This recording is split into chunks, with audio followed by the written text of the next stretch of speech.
2 Samuel 18-ാം അധ്യായം. അബ്സലോം വധിക്കപ്പെടുന്നു.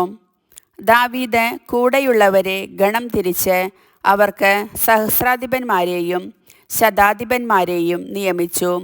അവരെ 3 തിരിച്ച് യോവാബിൻ്റെയും അവൻ്റെ സഹോദരനും സെരൂയയുടെ പുത്രനുമായ അബിഷായിയുടെയും ഹിത്യനായ ഇത്തായിയുടെയും നേതൃത്വത്തിൽ അയച്ചു.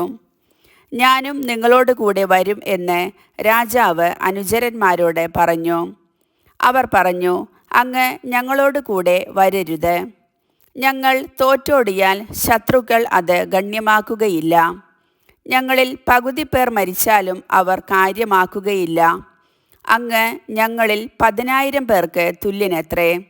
ആകയാൽ അങ്ങ് പട്ടണത്തിലിരുന്നു കൊണ്ട് ഞങ്ങൾക്ക് സഹായം എത്തിക്കുന്നതാണ് നല്ലത്. രാജാവ് പറഞ്ഞു, ഉചിതമെന്ന് നിങ്ങൾക്ക് തോന്നുന്നത് ഞാൻ ചെയ്യാം. രാജാവ് പടിവാതിൽക്കൽ നിന്നു. 100കളുടെയും 1000ങ്ങളുടെയും ഗണമായി സൈന്യം കടന്നുപോയി. രാജാവ് യോവാബിനോടും അബിഷായിയോടും ഇത്തായിയോടും കൽപ്പിച്ചു, യുവാവായ അബ്സലോമിനോട് എന്നെ പ്രതി മയമായി പെരുമാറുക. ഈ കൽപ്പന സൈന്യമെല്ലാം കേട്ടു. സൈന്യം ഇസ്രായേലിനെതിരെ പുറപ്പെട്ടു. എഫ്രായിം വനത്തിൽ വെച്ച് അവരുമായി ഏറ്റുമുട്ടി. ദാവീദിൻ്റെ പടയാളികൾ ഇസ്രായേൽക്കാരെ ദയനീയമായി തോൽപ്പിച്ചു. 20,000 പേരെ അന്ന് വകവരുത്തി. യുദ്ധം ദേശമെല്ലാം വ്യാപിച്ചു. വാളിനിരയായിരുന്നവരെക്കാൾ കൂടുതൽ പേരെ അന്ന് വനം വിഴുങ്ങി. അബ്സലോം ദാവീദിൻ്റെ പടയാളികളുടെ ദൃഷ്ടിയിൽപ്പെട്ടു. അവൻ കോവർ കഴുതപ്പുറത്ത് ഓടിച്ചു പോകുകയായിരുന്നു. അത് ഒരു വലിയ ഓക്കുമരത്തിൻ്റെ കീഴിലൂടെ കടന്നു പോകുമ്പോൾ അവൻ്റെ തലമുടി മരക്കൊമ്പിൽ കുരുങ്ങി. കോവർ കഴുത ഓടിപ്പോയി. ആകാശത്തിനും ഭൂമിക്കും മധ്യേ അവൻ തൂങ്ങി നിന്നു. ഒരുവൻ അതു കണ്ട് യോവാബിനോട് പറഞ്ഞു, അബ്സലോം ഒരു ഓക്കുമരത്തിൽ തൂങ്ങിക്കിടക്കുന്നത് ഞാൻ കണ്ടു. യോവാബ് പറഞ്ഞു, എങ്കിൽ അവിടെ വെച്ചു തന്നെ അവനെ കൊന്നുകളയാഞ്ഞതെന്ത്? ഞാൻ നിനക്ക് 10 വെള്ളി നാണയങ്ങളും ഒരു അരപ്പട്ടയും തരുമായിരുന്നല്ലോ. അവൻ യോവാബിനോട് പറഞ്ഞു, നീ എനിക്ക് 1000 വെള്ളി നാണയങ്ങൾ തന്നാലും ഞാൻ രാജകുമാരനെതിരെ കരമുയർത്തുകയില്ല. യുവാവായ അബ്സലോമിനെ എന്നെ പ്രതി സംരക്ഷിക്കുക എന്ന് രാജാവ് നിന്നോടും അബിഷായിയോടും ഇത്തായിയോടും കൽപ്പിക്കുന്നത് ഞങ്ങളെല്ലാം കേട്ടതാണ്. മറിച്ച് അവനെതിരെ വഞ്ചന കാട്ടിയിരുന്നെങ്കിൽ രാജാവ് അതറിയുകയും നീ കൈയൊഴിയുകയും ചെയ്യുമായിരുന്നു. നിന്നോട് സംസാരിച്ച് ഞാൻ സമയം പാഴാക്കുകയില്ല എന്നു പറഞ്ഞ് യോവാബ് 3 കുന്തമെടുത്ത് ഓക്കുമരത്തിൽ ജീവനോടെ തൂങ്ങിക്കിടന്ന അബ്സലോമിൻ്റെ നെഞ്ചിൽ കുത്തിയിറക്കി. യോവാബിൻ്റെ ആയുധവാഹകരായ 10 പേർ അബ്സലോമിനെ വളഞ്ഞ് അവനെ അടിച്ചു കൊന്നു. യോവാബ് കാഹളം മുഴക്കി. തിരികെ വിളിക്കപ്പെട്ട സൈന്യം ഇസ്രായേൽക്കാരെ ആക്രമിക്കുന്നത് മതിയാക്കി. അവർ അബ്സലോമിനെ വനത്തിൽ ഒരു വലിയ കുഴിയിൽ എറിഞ്ഞുകളഞ്ഞു. അവനു മീതെ വലിയൊരു കൽക്കൂമ്പാരം കൂട്ടി. ഇസ്രായേൽക്കാരെല്ലാം താന്താങ്ങളുടെ വീട്ടിലേക്ക് ഓടിപ്പോയി. എൻ്റെ പേർ നിലനിർത്താൻ എനിക്കൊരു മകൻ ഇല്ലെന്ന് പറഞ്ഞ് അബ്സലോം തൻ്റെ ജീവിതകാലത്തു തന്നെ രാജാവിൻ്റെ താഴ്വരയിൽ തനിക്കൊരു സ്മാരകസ്തംഭം നിർമ്മിച്ചിരുന്നു. അതിന് തൻ്റെ പേർ തന്നെ നൽകി. ഇന്നും അത് അബ്സലോമിൻ്റെ സ്മാരകം എന്നറിയപ്പെടുന്നു. സാദോക്കിൻ്റെ മകൻ അഹിമാസ് പറഞ്ഞു, കർത്താവ് രാജാവിനെ ശത്രുക്കളിൽ നിന്ന് രക്ഷിച്ചിരിക്കുന്നു എന്ന സദ്വാർത്ത ഞാൻ ഓടിച്ചെന്ന് അവനെ അറിയിക്കട്ടെ. യോവാബ് പറഞ്ഞു, വേണ്ട, ഇന്ന് സദ്വാർത്തയുമായി നീ പോകേണ്ട. മറ്റൊരു ദിവസമാകാം. രാജകുമാരൻ മരിച്ചതിനാൽ ഇന്നു വേണ്ട.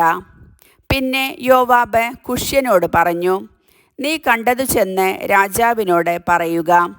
അവൻ യോവാബിനെ വണങ്ങി ഓടിപ്പോയി.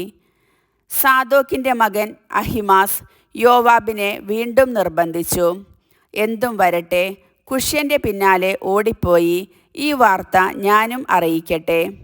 യോവാബ് പറഞ്ഞു, മകനെ, നീ എന്തിന് ഇതു ചെയ്യണം? നിനക്ക് ഇതിന് പ്രതിഫലമൊന്നും കിട്ടുകയില്ലല്ലോ. അവൻ പറഞ്ഞു, എന്തും ആകട്ടെ, ഞാൻ പോകും. യോവാബ് പറഞ്ഞു, അങ്ങനെയെങ്കിൽ പൊയ്ക്കൊള്ളുക. അഹിമാസ് സമതലം വഴി കുഷ്യൻ്റെ മുന്നിലെത്തി. ദാവീദ് പടിപ്പുരകൾക്കിടയിൽ ഇരിക്കുകയായിരുന്നു. കാവൽക്കാരൻ മതിലിനുമീതെ പടിപ്പുരയുടെ മുകളിൽ കയറി നോക്കി. ഒരുവൻ തനിയെ ഓടി വരുന്നു. കാവൽക്കാരൻ രാജാവിനോട് വിളിച്ചു പറഞ്ഞു. രാജാവ് പറഞ്ഞു, അവൻ തനിച്ചെങ്കിൽ സദ്വാർത്ത കൊണ്ടുവരുന്നു. അവൻ അടുത്തടുത്ത് വന്നു. മറ്റൊരുവൻ ഓടി വരുന്നതും കാവൽക്കാരൻ കണ്ടു. അവൻ പടിപ്പുരയിലേക്ക് വിളിച്ചു പറഞ്ഞു, അതാ മറ്റൊരുവനും തനിയെ ഓടി വരുന്നു. രാജാവ് പറഞ്ഞു, അവനും സദ്വാർത്ത കൊണ്ടുവരുന്നു. കാവൽക്കാരൻ പറഞ്ഞു, മുൻപേ ഓടി വരുന്നവൻ സാദോക്കിൻ്റെ മകൻ അഹിമാസിനെ പോലെ ഇരിക്കുന്നു. രാജാവ് പ്രതിവചിച്ചു, അവൻ നല്ലവനാണ്, അവൻ സദ്വാർത്ത കൊണ്ടുവരുന്നു. അഹിമാസ് രാജാവിനോട് വിളിച്ചു പറഞ്ഞു, എല്ലാം ശുഭം. അവൻ രാജസന്നിധിയിൽ സാഷ്ടാംഗം പ്രണമിച്ചു പറഞ്ഞു, എൻ്റെ യജമാനനായ രാജാവിനെതിരെ കരമുയർത്തിയവരെ ഏൽപ്പിച്ചു തന്ന അങ്ങയുടെ ദൈവമായ കർത്താവ് വാഴ്ത്തപ്പെട്ടവൻ. രാജാവ് ചോദിച്ചു, അബ്സലോം കുമാരൻ സുഖമായിരിക്കുന്നുവോ?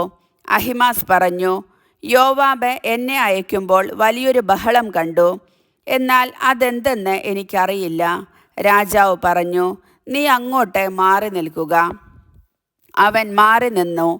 പിന്നെ കുഷ്യൻ എത്തി രാജാവിനോട് പറഞ്ഞു, എൻ്റെ യജമാനനായ രാജാവിന് സദ്വാർത്ത. അങ്ങേക്കെതിരെ ഉയർന്ന എല്ലാവരുടെയും പിടിയിൽ നിന്ന് കർത്താവ് അങ്ങയെ മോചിപ്പിച്ചിരിക്കുന്നു. രാജാവ് കുഷ്യനോട് ചോദിച്ചു, അബ്സലോം കുമാരൻ സുഖമായിരിക്കുന്നുവോ? അവൻ പറഞ്ഞു, അവനു സംഭവിച്ചത് യജമാനൻ്റെ എല്ലാ ശത്രുക്കൾക്കും അങ്ങേക്കെതിരെ ഉയരുന്ന എല്ലാവർക്കും സംഭവിക്കട്ടെ.